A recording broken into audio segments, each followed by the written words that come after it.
drops right outside. You can hear his deep voice. I think he left a flyer on the front table. Tomorrow's North Fork Foodie Tour, which is really fun. That's not us, but that's fun. On the 21st, which is a Sunday at 2 p.m., the Southold Library is having a program called Simply Civics, and a couple of us from the Civic are joining them, and we're gonna play around with the town website, show you how to navigate it, how to find information. Sometimes it can be hard to use, so we'll help you out with that. And that's at 2. And our Civic, along with the other North Fork Civics, are hosting candidate forums before the election. So we have tentative dates so far in the middle to end of October, and we will, of course, let everybody know what those dates, when they're firmed up. But right now, it may be the 14th and the 21st.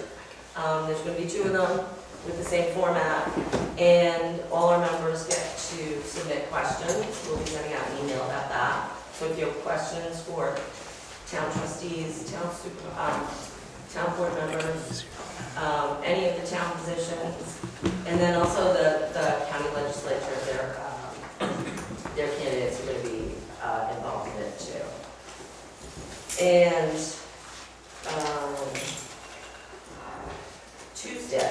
this Tuesday, on the 9th, during the town board work session, they're going to present the findings of the wireless survey poll that hopefully a lot of you guys took, and present kind of what a draft of how they're going to move forward. So that's at 1:30, and then also of interest, maybe of interest, at 12:15 they're going to be discussing the draft code of a new short-term rental code. And at 2:45, the Transportation Commission is going to be talking about the county helping us out with raising the road, the county road 48, to mitigate sea level rise. And we need to do a really quick little bit of business with our members about our bylaws that we emailed you all. It'll just take a minute, and Katie's going to handle that. All right, thank you.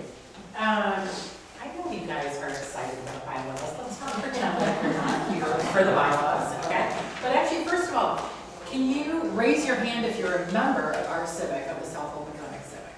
All right, so everybody whose hand is in the air right now, you're the ones who are going to vote on the bylaws in a second. Everybody else, just enjoy learning about bylaws for a moment.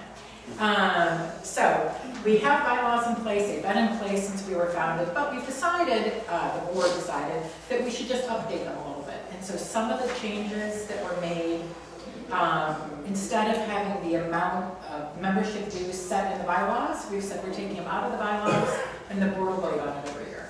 All right? And we've said that that directors, we like having 7 directors, but if more people want to join, then we're happy to have up to 9 directors. So we're just expanding it, saying if there are more people who want to join, we're happy to have more people join as a director. We've also said that we're not going to have, that we're eliminating the extended hours for board elections. We used to say it would be like over the course of 2 days. No, we're just going to have it on Monday. If you can make it, good for you. If you can't, wait for the next turn. And we've also said instead of like for quorum, instead of it needing to be 60% of the people present, we've said it's just a majority, so it could be 51%. So we're just making sort of those kinds of changes to make them more in line with other boards' bylaws. Are there any questions about that? About cleaning up our bylaws? No? I know it's pretty exciting. Okay, so all of those in favor of making the changes to the Southold Peconic bylaws that were circulated in writing and that I've just given a quick overview of, raise your hand if you're in favor. Awesome. All right, perfect. Okay, arms down. And now all of those opposed. All of those abstaining. all of those who are still awake after this discussion. All right, thank you guys, I appreciate it. Thanks, Katie. Margaret, do you want to come introduce? That's why I'm looking standing in the corner. So, good morning, everyone. I'm Margaret Steinmuller, an active member of the Southold Peconic Civic Association, and I'm going to introduce our speaker. We're very pleased to have Rachel Friedman from Peconic Estuary Partnership with us this morning. Rachel is the Water Quality Outreach Specialist. I tried to give her a promotion to director earlier for the Peconic Estuary Partnership. She leads outreach education efforts about water quality challenges with particular emphasis on reducing nitrogen pollution from outdated septic systems and fertilizer. Of course, outdated septic systems and how you can replace yours is the topic of today's talk. She's very passionate about giving the community information that empowers them to make meaningful change in nitrogen emissions to our environment and to our local waters. She is a 2021 graduate of SUNY Oneonta with a degree in environmental sustainability, and she is currently pursuing a master's degree from the University of Wisconsin. Sustainable management, but Green Bay, Oh, what I yes. was looking for. The Green Bay campus, I assume remotely. Yes. So please welcome me and give me a great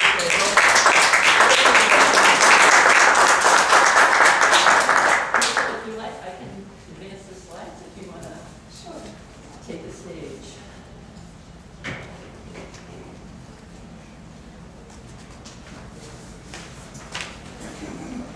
Okay.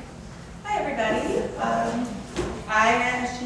So wonderfully introduced me. I am Rachel Friedman, the Water Quality Outreach Specialist with the Peconic Estuary Partnership.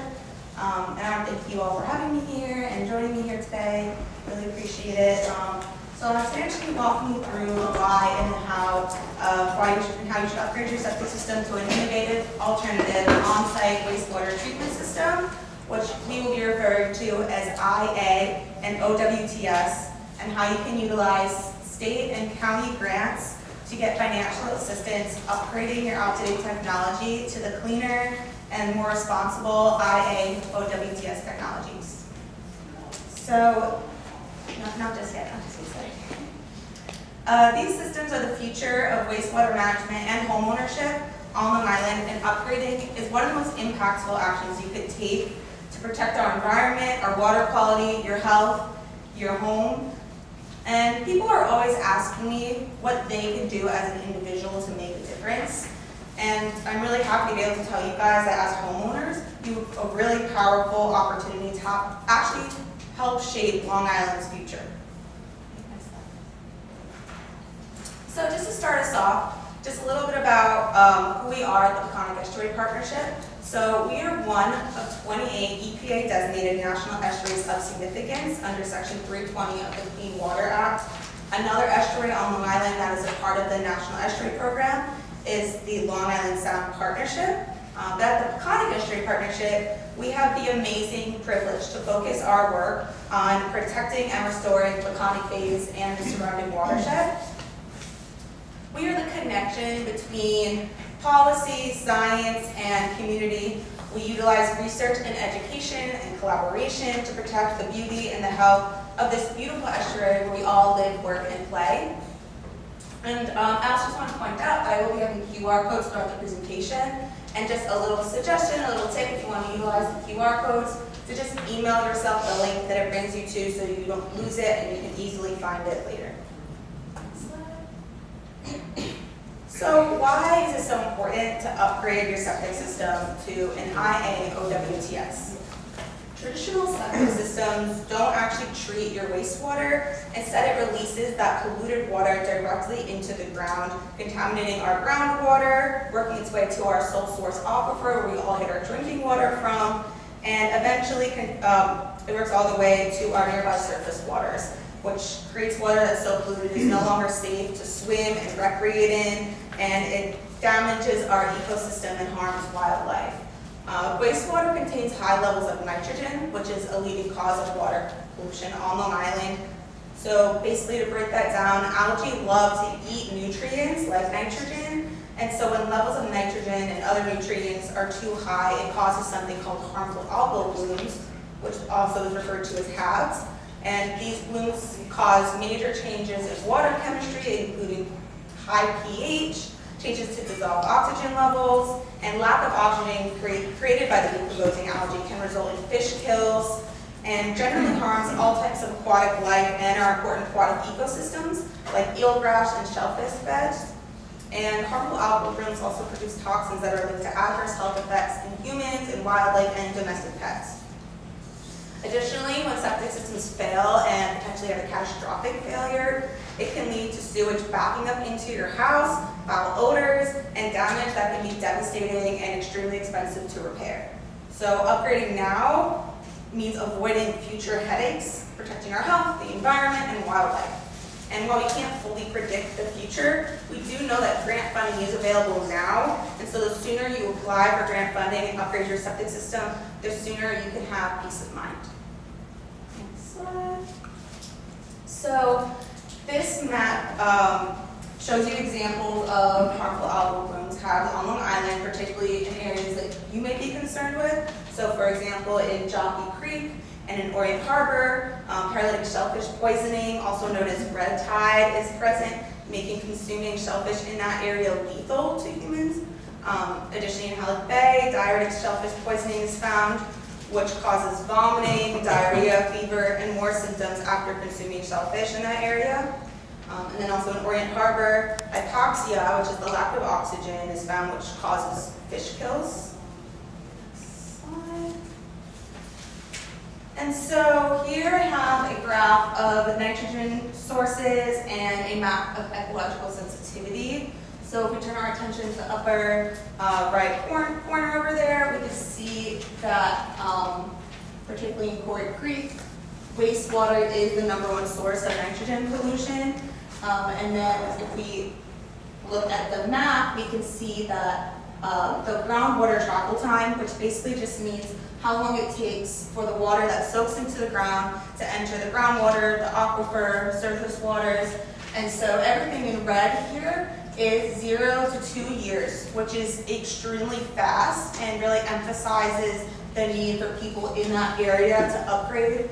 And then in orange, we have 2 to 10, and in yellow, we have 10 to 25. Next slide. Wow. And so in Richmond Creek, this is actually one of the rare places that are slightly different, where fertilizer use is actually the #1 source of nitrogen pollution in this area, followed by wastewater. And so another thing that I often do outreach on is to not use fertilizers and to encourage your neighbors to not use fertilizers either. As you can see, it is the #1 source of nitrogen pollution in this area, and then again followed by wastewater, and emphasized again by the short groundwater travel times, 0 to 2 years in all of that area in red, and then 2 to 10 in all of that area in orange. Then Southold Bay, this again has the #1 source being wastewater, and I see this in almost every single one of these maps. It is always wastewater, except for the rare occasion where it's fertilizers. And so again, you can see the really short groundwater travel times and the importance of upgrading. So let's talk about the good news a little bit, because you guys have the amazing opportunity to be a part of the solution to all the problems I just laid out in the previous slides. And don't worry, you're not sitting alone. New York State and Suffolk County are here to support you. But we'll get back to that first. Let's break down how by upgrading, you guys become the hero of this story. So OWTS technologies are the smarter and more advanced and cleaner way of dealing with something that's pretty gross that nobody likes to think or talk about, wastewater. But to put it simply, drinking and swimming in that contaminated wastewater, everything you're flushing down the toilet, is even grosser. So that's why it's important that we face these issues head on and we upgrade to technologies that help clean your wastewater before it's polluting the things that we most want clean, the water we drink and swim in.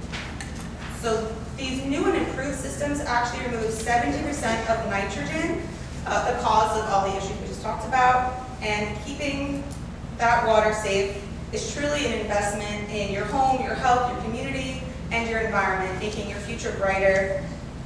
And you'll be getting ahead of potential catastrophic failures and increasing your property value.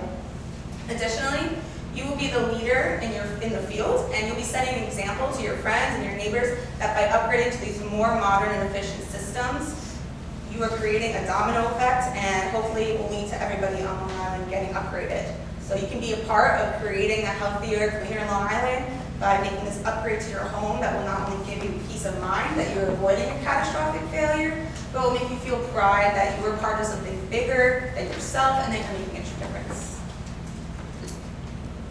So now I'll get into some of the more specific details, like the different types of IAOWTS technologies. And so there are several types of systems approved by Suffolk County. The four most popular brands are the Hydro Action, the Fuji Clean, the Septic Star, the Oreco Advantex AX20. But there are many more available for pilot and experimental use. So all these systems are tested and the water quality outputs are monitored by the county, and that ensures that the performance of these systems meets certain criteria and standards. Next slide. But you will be working with your installer and engineer to choose the systems best for your property, so you really don't have to worry too much about it. Next slide. So now let's discuss how you can get financial assistance and support to upgrade. New York State and Suffolk County both offer grant funding you can apply for with a single application to help make upgrading more affordable and to help you avoid paying for the system out of your own pocket when you're just trying to do something to help the environment and the community. So in some cases, when utilizing these programs, you can even get the entirety of your system covered. Furthermore, there are people working for Suffolk County that are more than happy to take your calls and respond to your emails to help you with every step of the process and to make it as simple as possible for you. Plus, I'm here today and I'm always available by email to break it all down for you so you can hopefully leave here today feeling confident in your ability to take on this project and ready to take action as soon as today. Oh, looks like we went to the next slide, that's okay. So, how much money can you get towards upgrading from these grants? Well, the Suffolk County Septic Improvement Program, also called SIP, offers a $15,000 base grant with an additional $5,000 for low and middle income households. Then the New York State Septic System Replacement Program, SSRP, offers $10,000. So already, with just one application, you could be eligible for $25,000 or $30,000 for low and middle income households. Systems usually cost around $20,000 to $30,000, which means at this point, the majority of the cost is already covered. But if you do still need additional assistance, there is a low interest loan available. Next slide. So now let's talk about eligibility. First thing to remember, particularly for the county grant, is that you must apply before you install. You will need to provide certain documents, so I highly recommend gathering all the necessary documents before you start any other step in this process. The first thing you're going to need is your certificate of occupancy, and if for some reason you don't have one and can't find yours, you can request a copy from your town's clerk's office, and you also need your tax bill. If your system is already in catastrophic failure, you will be given prioritization and you will get your grant sooner, but you need to submit proof, which can be as simple as photos of the failure or a letter from your engineer. And if you are applying for additional funding for low and middle income households, you will need to provide proof of eligibility by submitting your tax return. If your property is owned by a trust, LLC, or corporation, there will be additional documentation required. If your property is in foreclosure or as tax liens, unfortunately, you are not considered eligible for the grant. Additionally, the vendor you choose for your system must be on the approved county list, which you can find on the county SIP website. And just to make sure you understand, the county grant will be paid directly to the vendor, which helps you avoid any of those out-of-pocket costs for the system. And if for some reason you decide you only want to apply for the state grant and not the county grant, you actually don't have to worry about applying before you install. You can apply after you install, and you don't have to worry about the system being on the county's approved list. But that's only for if you're applying for the state funding and not the county funding. And then when it comes to prioritization and who gets their grant the fastest, there are two main factors. So one is if you are in catastrophic failure, you automatically get a score of 100 and you're getting top prioritization, and you can get accepted and approval within only a few days. If your system is failing but not in catastrophic failure, you'll be given a score of 90 and you'll be next to be approved. And then after that, priority is assigned on groundwater travel times, which kind of like I said earlier, just means how long your wastewater takes to travel to our aquifer or surface waters. Next slide. So now let's go over what you should expect from this process.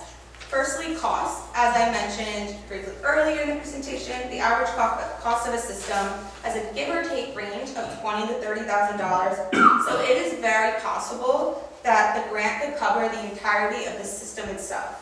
However, you should expect additional costs that vary from location to location, like design, engineering, or restoration. Additionally, there will be yearly maintenance costs at around $300 to $600 a year. However, the grant does cover 3 years of maintenance, and at the Peconic Estuary Partnership, we are working with the county to provide an additional 1 to 4 years of maintenance when you apply to an additional grant, and helping cover approximately 7 total years of maintenance. So other than cost, you should expect yard disturbance, as they will be digging a big hole in your property to put the system in. But I encourage people to apply for the Peconic Estuary Partnership's Homeowner Rewards Program, where you can get $500 reimbursed for you for planting native plants. So you can utilize these funds to help replant your yard with native plants, which will provide an even further benefit to the environment. There will also be exposed covers for ease of maintenance, but people come up with many creative ways to hide the covers or make them look nicer with stones here, or you may have seen in other pictures with flower beds. Lastly, there will be control panels on the side of your house with any of your other home utility systems.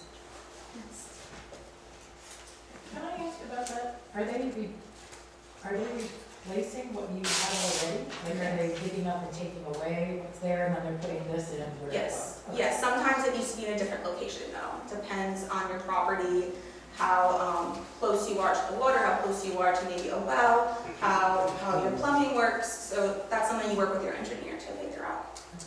But they are taking away, or? Yeah, they're not going to leave it there. Yeah. So now I'm just going to break down the entire process step by step. So first, before you even apply, you should confirm eligibility. So in addition to what I mentioned earlier, you cannot be in a proposed sewer district or be considered new construction. New construction is required to install one of these IOWTS technologies, but they are not able to get a grant. So what this means is if you do not already have a septic tank or cesspool and you are putting in a system there's never been a system there before, that is considered new construction. You have to already have a system that you are replacing to be eligible for the grant. So next, utilizing the approved list from the county, you will choose a vendor and get a quote. So you should then find a licensed design professional, an engineer that is familiar with the grant process, and you want to do this first because they're going to help you throughout every step of this process. And it's recommended that before you apply, you have the engineer visit your property to figure out layout and feasibility to avoid delays down the line. I also suggest that you get ahead and choose your maintenance provider because you'll need one before you can get the grant, but oftentimes this can simply just be your installer. And as I mentioned earlier, you want to gather all the required documents before applying to avoid any issues. So that's your most recent tax bill, applicable proof of system failure. If low middle income, you need the first 2 pages of your signed federal tax return from 110, and you may redact your social security number for privacy, your recorded property deed, exact valid certificate of occupancy, and if you're in a trust, LLC, or corporation, you're going to need more documents, and they're gonna ask you for these after you apply, but again, I suggest you just have them all ready. So if you're in a trust, you made your trust agreement, your signed statement, same documents are current. If you're in an LLC, you're gonna need your operating agreement, articles of organization, and statements for members. And if you're in a corporation, you're gonna need bylaws, articles of incorporation, and a signed statement.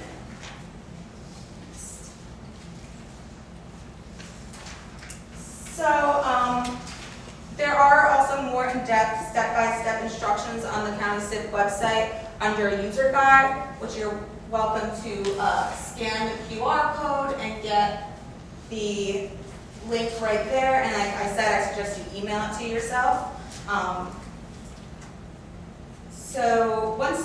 Next slide. So once you submit the application, you can simply just wait for your application to be reviewed, approved, and assigned prioritization. And once they're approved, you will receive an email with your grant award package through the e-sign, which you have to do within 30 days of when you received it. Next. So the next couple steps are mostly taken by your engineer and installer, but I wanted to go over them a bit so you can have a full understanding of the process. So your engineer will finalize the design and submit a permit to construct to Suffolk County Office of Wastewater Management and obtain any other permits if needed. Once the engineering design is approved, your installer will submit a price quote. You will then receive your grant eligibility memo. If the cost for some reason exceeds the grant, now you can choose to apply for a low interest loan if you want to do that. But then we get to the exciting part, system installation. The county inspector will come visit your site and oversee the installation. And once installed, the engineer will submit a final as-built plan. Then the installer submits final certificate forms. Then you must submit an operation and maintenance agreement and system registration form from your chosen maintenance provider. Once that is all complete, your installer will submit their invoice directly to the county, who will pay them directly. If there are any remaining costs not covered by the state and county grant programs, you will be responsible for paying those. And you guys are not completely responsible for changing water quality on Long Island. It is not all on the homeowner. At the Peconic Estuary Partnership, we take a variety of initiatives to help water quality, and while I can't go over every single one of them now, I will just go over a few of them. So one thing we do is water quality monitoring and reporting regularly throughout the Peconics to track levels of nitrogen, dissolved oxygen, and pathogens to help us make more informed decisions and bring awareness of the dangers of water quality contaminants to the community. We also have our homeowners rewards program, which I discussed a little bit before, where we reimburse homeowners for planting natives, installing a rain barrel, or other sustainable landscaping initiatives. And native plants help improve water quality by filtering pollution and helping to avoid the use of fertilizers. And rain barrels help prevent stormwater runoff, which is also another major source of water pollution on Long Island. And then in Goose Creek, we have our sub-catchment discharge elimination. And so basically what we're doing there is we are helping fund the town of Southold to completely remove and eliminate stormwater outfalls that discharge directly into the creek. So some FAQs. How are funds from the sales tax increase being utilized for the septic grants? So the Water Quality Restoration Fund is a 30-year fund, and we're expecting it to begin to be utilized in 2026. So funds are split 50-50 between constructing sewers and further grants for the IAOWTS. And they are cumulative, so they will carry over to the following year if not utilized. How often a grant application is denied? They're very rarely denied unless you were in a foreclosure or a tax liens, but as soon as you fix those issues, you can go ahead with your application. So they're very rarely denied. What improvements to the grant application process have been made? So they have the electronic contracts with an e-sign. This really helps make things go way quicker, helps them process the application faster, and They also had combined the county and the state grant, like I discussed earlier, so you just have one single application. There is less documentation they're asking for now. And it's not listed here, but they're also in the process of hiring more people to go through the grants and get those approved quicker, and additional streamlining efforts are becoming underway. So are there any income limits? So there are no income limits. It does not matter how much money you make, you are still available for the grant.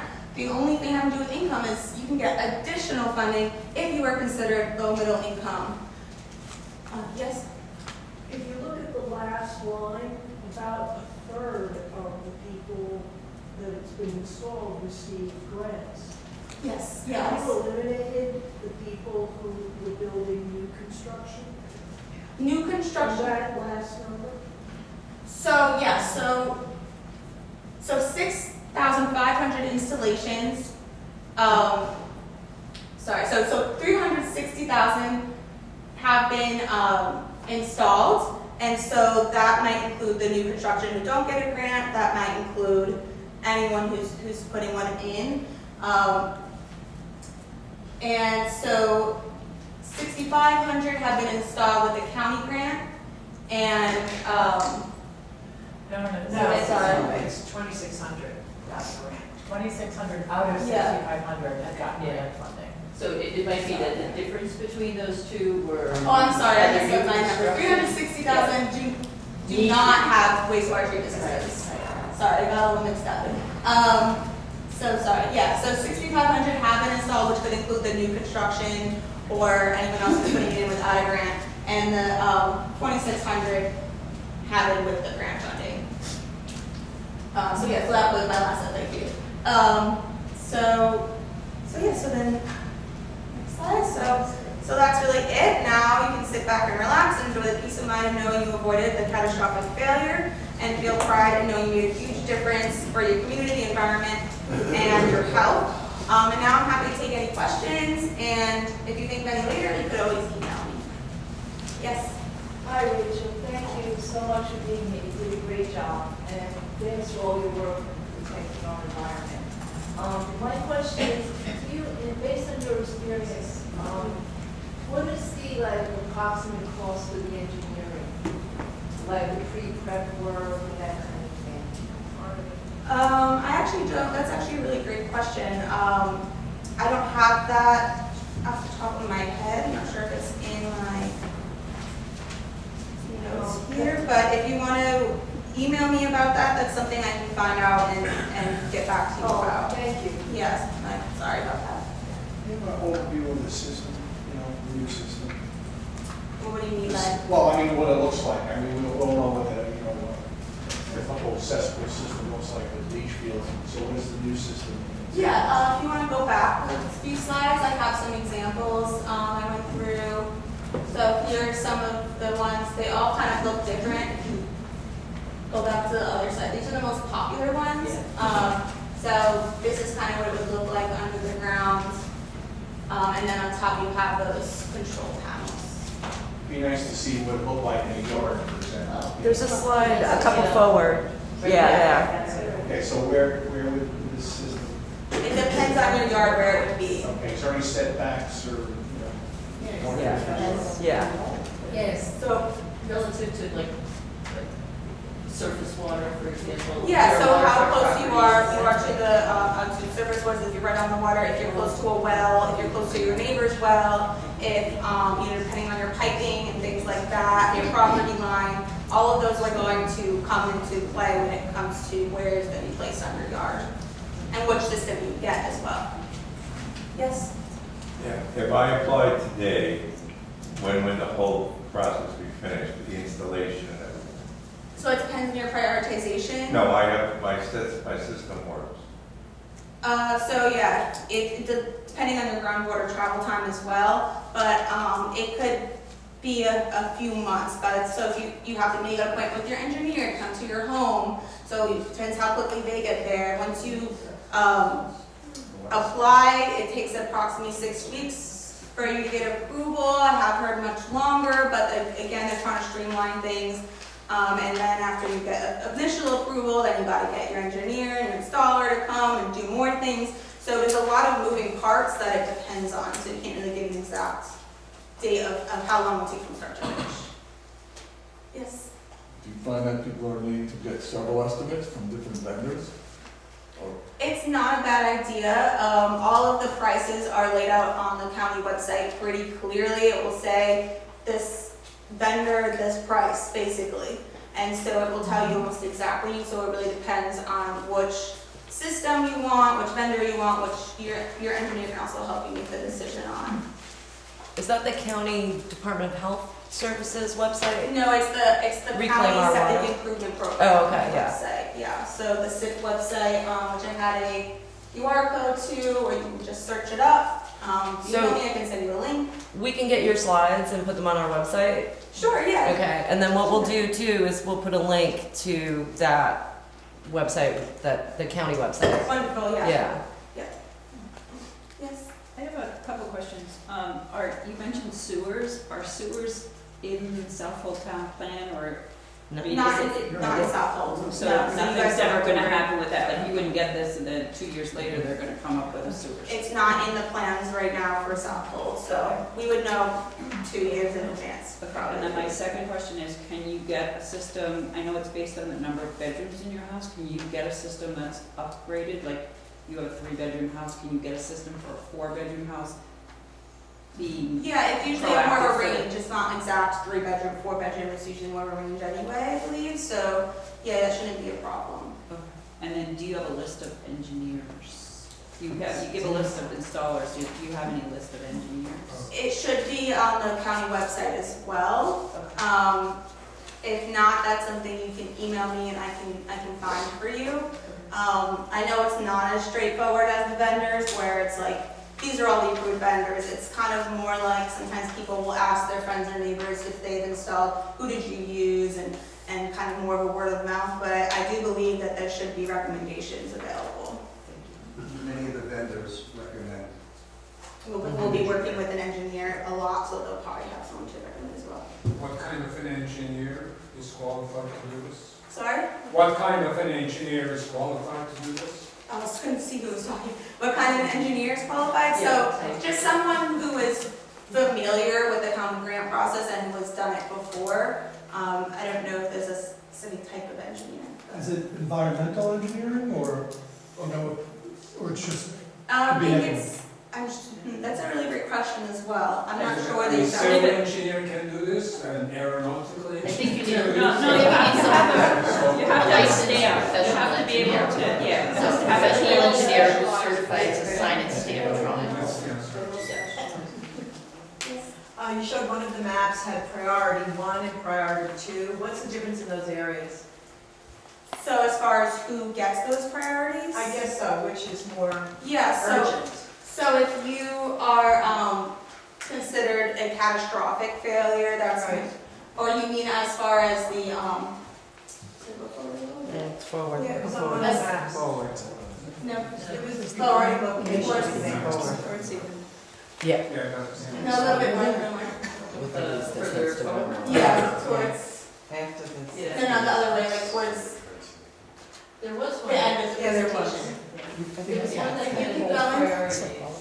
Yes. Yeah, you got 100% for cash. Yeah, it's in the bottom one.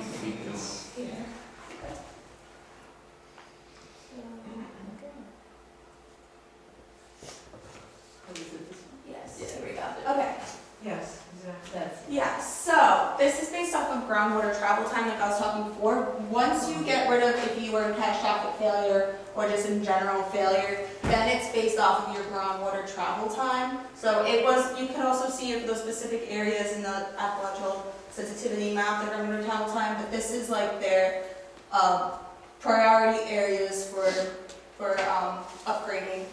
And so if you want, I can send, if you want to email me, I can send you a clearer version of this map. It might also be on the county SIP website.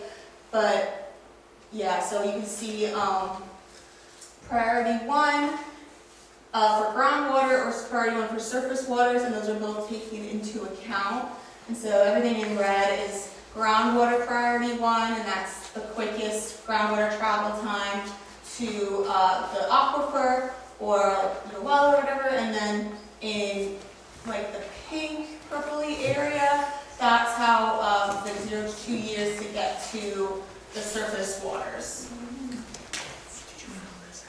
So just to be clear, you're starting off by talking to an engineer and paying him to develop the right plan for your property. Yes. So that's one expense. Then Yes. you go and you check the list of all of the different installers, and maybe you get multiple bids, because you've now defined the scope of work with your engineer, and then you pick your installer. So is the engineering expense covered by the grant money as well?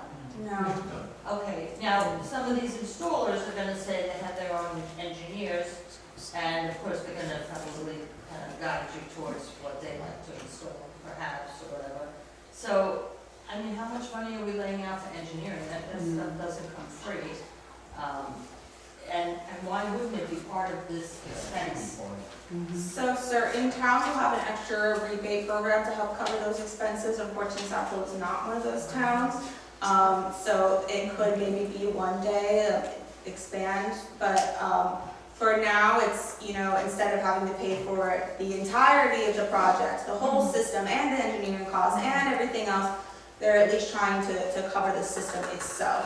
And do you think that most of the plans for like our general neighborhood, I mean, I think we're all homeowners here that have like not an extraordinarily large system of cesspools, just like an average system of cesspools. Do you think that this money would definitely cover the equipment component? You mentioned it in the The system presentation. itself, it shouldn't. Additionally, while we don't have the exact numbers right now, but both grants are increasing by a significant number, so it should cover the majority or the entirety of the actual system itself, as well as right now 3 years of maintenance, and moving forward, once we finish all the paperwork and get everything set up, an additional 1 to 4 years of maintenance. Okay.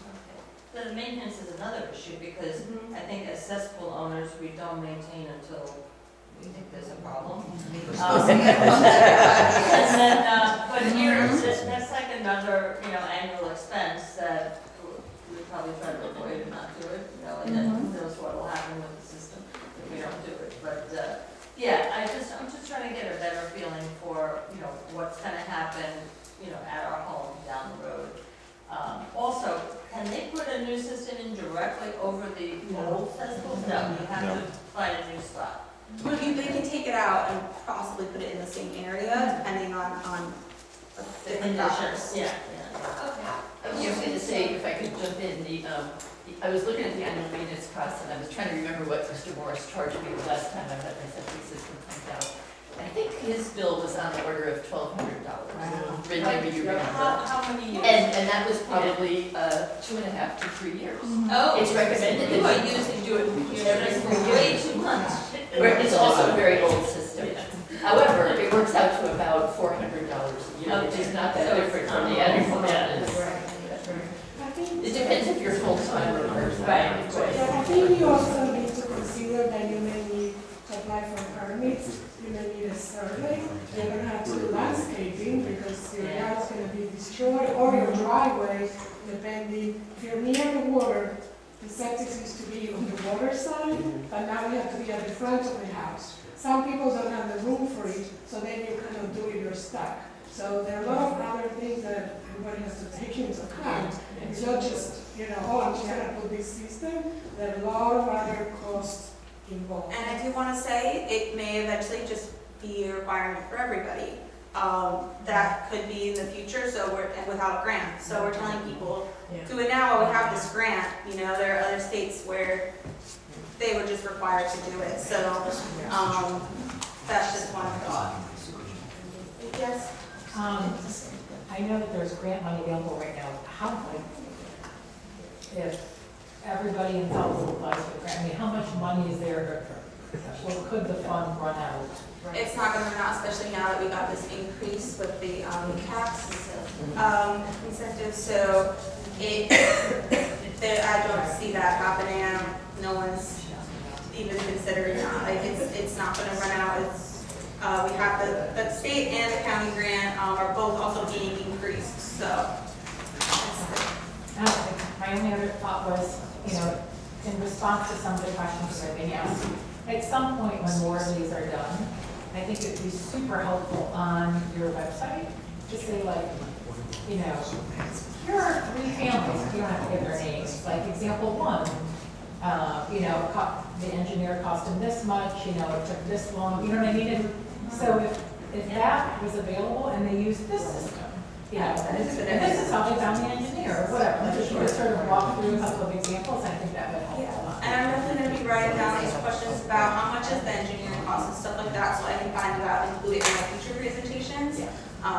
Definitely for sure, I appreciate all the questions. What is your email again? It was on the slide. Sure, yeah, I also have my card outside of him. Her business cards are on the table as you leave. Yeah. Pull it back up there. I have 2 questions. Okay, sorry, and then we'll go to you, yeah. One is there any consideration for seniors? And 2, I still don't understand where the first question was about the 1/3, 2,600 out of 6,000 something were approved. Why weren't the others approved? Do you have any idea? Oh, it's not that they weren't approved, it's that they probably didn't apply, or they were new construction, or something along those lines. Yeah. So I think since the And the senior question, is there any?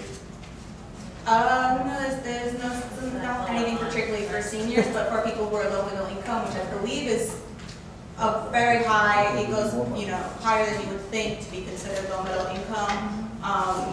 That's another thing I've been going to find out. And right now, all the questions from everybody, from all these presentations, I'm trying to get all the answers to have it, to include them. But that was another question of what makes you considered low middle income, and the approximate number I got was pretty high, so, and then you can get additional funding.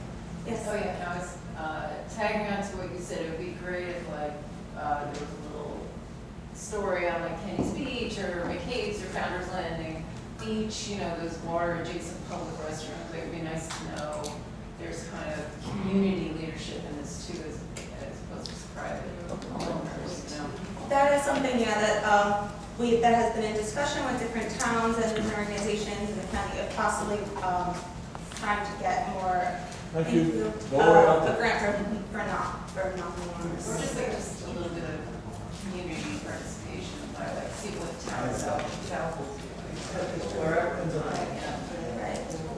Especially if they're on the water. It's like, That's a great point. ground zero for what we're trying to abate here and help. So. Yeah, for sure. I agree. Great. Thank you. Yes. Question, so, like my current system and most of our current systems have been okay for 50 years, 100 years. What's the failure? How long has the system been around and what's its failure rate? That's also a great question. I'm not sure the answer to that one either. So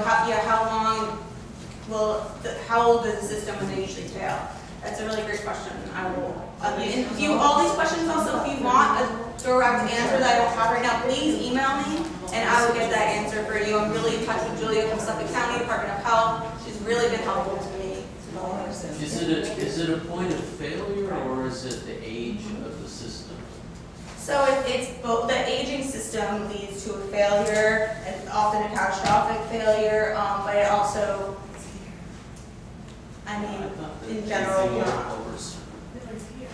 filter the things properly. Yes. These systems require electricity to run, right? So if you need an upgrade to your panel, or will it, how much, in your experience, or is it adding, people have to put in more into their panel? Is that covered? So you mean like the monthly electricity costs, or are you? Well, that too, but do you find that by just installing it, it would mean that the homeowners have to increase their panel well, you will need capacity? Yes. Additional panels on the side of your house with regular utility systems. There will be something installed there. But does it? Go ahead. You want to talk about that? No, it also needs electrical power to work. Yeah. So if you don't have a generator and the power goes out, it stops working. It will continue to work for a significant amount of time. If your power goes out for, several weeks, that might be an issue, but it will stay continually running for a significant amount of time if your power goes out. It has a battery? It has. I don't think so. Our system is, I don't think it's the Suffolk County website, I recommend you to get a generator. Yes. have you surveyed the 6,500 people who have had their system in, and do you have any feedback on what's working and what's not working with the system? Most people have not been having an issue. I don't know if we've surveyed every single one of them. No, I'm just wondering. But, Zero consumers reports for the system. Yeah, it seems like there are a lot out there. I know that they do like water quality, like they do water quality monitoring. They're testing the water quality at each maintenance, so that they know that they're working properly. As far as like homeowner satisfaction, I'm not sure about that, but that would be interesting as well. Okay, yeah, as well as the stories someone mentioned. Yes. Is there a side-by-side comparison of all the systems to make it easier for a homeowner to choose one from the other based on warranty, energy usage, difficulty to change parts, whatever? I know that there's. The homeowner has a choice which system he wants. To make a good choice, you need some information. Yeah, Is and there, that would also be really smart to include. I know that they have like how much nitrogen they tend to filter, and they have like a graph of that. But yeah, that would also be a really great idea to have more information about the different systems. is there a side-by-side comparison of the systems? Comparison as far as how much waste they. No, not how efficient, yeah, how efficient they are. What do they cost to run? Cost, yes. What do they cost to run over the long term? Every year, 2 years, you have to change this filter, that filter. So I don't believe that they have like a comparison chart with all that, but that would be a great idea, something that you definitely look into and pitch, for sure. So please join me in thanking you. Thank you.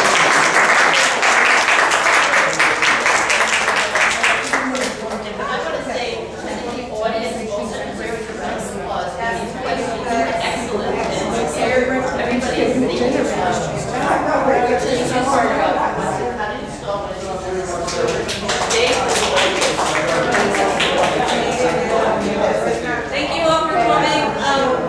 I wrote down as many of those questions as I could. So, I know Rachel was too. You can email them to Rachel directly, or you can email them to us. And we're gonna try and get some answers, and that's the beauty of a civic, right? Is that this can be a new thing to work on. So if anyone wants to help us. Thank you so much. We'll figure things out.